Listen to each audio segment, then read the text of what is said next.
Bom dia, crianças, tudo bem com vocês? Então, hoje a gente vai falar de um assunto, não é, que mexe com o nosso corpo por completo. É o assunto de corrida.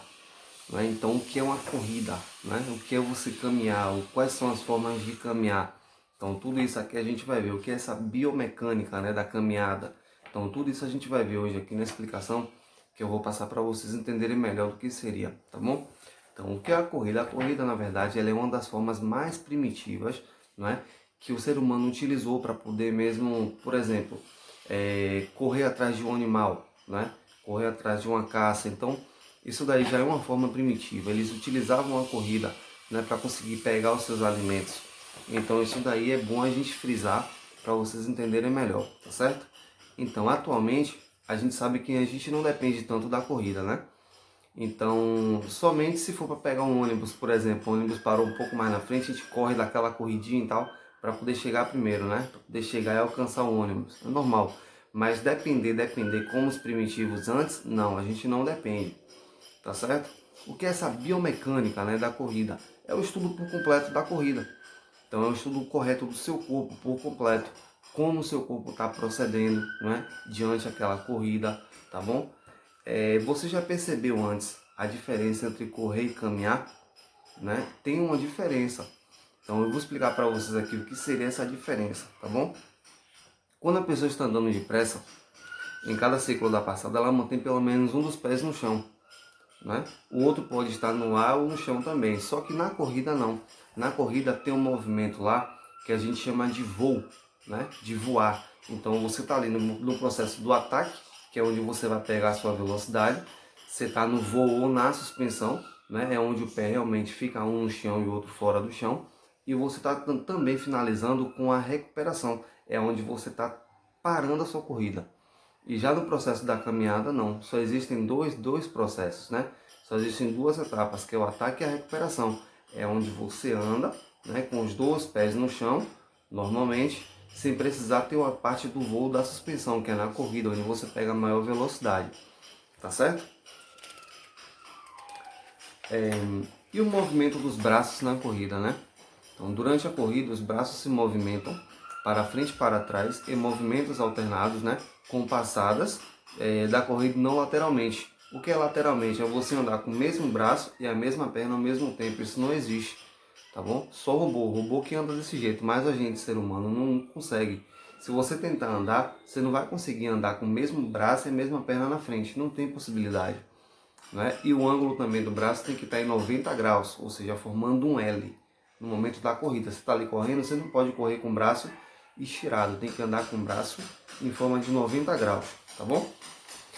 Diferença entre corrida de velocidade e corrida de resistência. Então, primeiro eu vou trazer dois conceitos para vocês entenderem essa diferença melhor, né?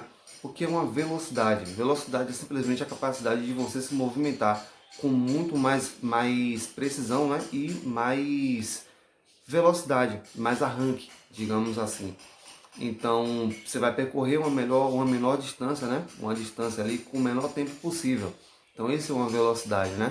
Então, o que é a resistência? É a capacidade de manter esforços por um período prolongado. Então, é você caminhar ou você correr por uma distância maior, né? Sem que você se preocupe com o tempo. Você está ali só querendo manter a sua resistência, tá certo? Então, as provas de corrida elas podem ser classificadas de diversas formas. Uma das formas mais básicas é a divisão de velocidade e corrida de resistência. Então, o próprio nome já diz, corrida de velocidade. O cara quer chegar primeiro. O objetivo dele é chegar mais rápido em um menor tempo. Corrida de resistência, ele quer manter uma melhor capacidade cardiorrespiratória. Tá bom? Existem três tipos de passada, né? Que o nosso próprio arco plantar. O que é o arco plantar? É o nosso pé, a nossa base do nosso pé. Então, a corrida ela torna-se eficiente quando conseguimos uma relação ótima entre a amplitude e a frequência da passada. Cada pessoa tem uma estrutura anatômica, assim como níveis de força e flexibilidade específicos, mas que podem ser melhorados com o treinamento. Tudo isso influi na amplitude da passada na corrida e não adianta forçar uma amplitude maior, pois corremos o risco de frear esse movimento. Sobre o primeiro contato com os pés no solo, ainda existem muitas controvérsias. Antigamente se acreditava que quanto mais veloz era a corrida, maior era a tendência de pisar com a parte da frente do pé. quando a corrida era de resistência, se pisava primeiro com o calcanhar ou com toda a planta do pé. Pesquisas recentes estão apontando que o jeito mais natural de pisar na corrida, né, é com a parte da frente dos pés, por dois motivos. Primeiro, redução do impacto com o solo, menor incidência, né, de lesões, e a própria elevação do ritmo da corrida, pelo uso mais eficiente da força propulsora, melhora do rendimento. Então são dois motivos principais aí que as pesquisas mostram hoje em dia, que a gente realmente tem que correr dessa forma, tá bom? Porém é preciso ter em mente, né, que entre a passada da caminhada, que geralmente toca primeiro o calcanhar no solo, e a passada mais eficiente de um corredor profissional, existem diferentes intensidades e objetivos da prática dessa corrida. Então, em relação à distribuição do peso no pé, o conhecimento dos tipos de pisada, sua relação com o movimento biomecânico da corrida é fundamental para corrigirmos vícios e maus hábitos, diminuindo o risco de dores ou lesões. São 3 tipos de pisadas e podemos descobrir o nosso tipo observando um desgaste do calçado. Então você pega a sua sandália lá, você olha onde é que ela realmente está desgastando mais. Aí você vai ver agora, a partir do que eu vou falar aqui para vocês, esses 3 tipos. O que é? É o desgaste uniforme, ou seja, ele está desgastando por completo. Desgaste na parte interna da sandália, ou então, ou do sapato, né?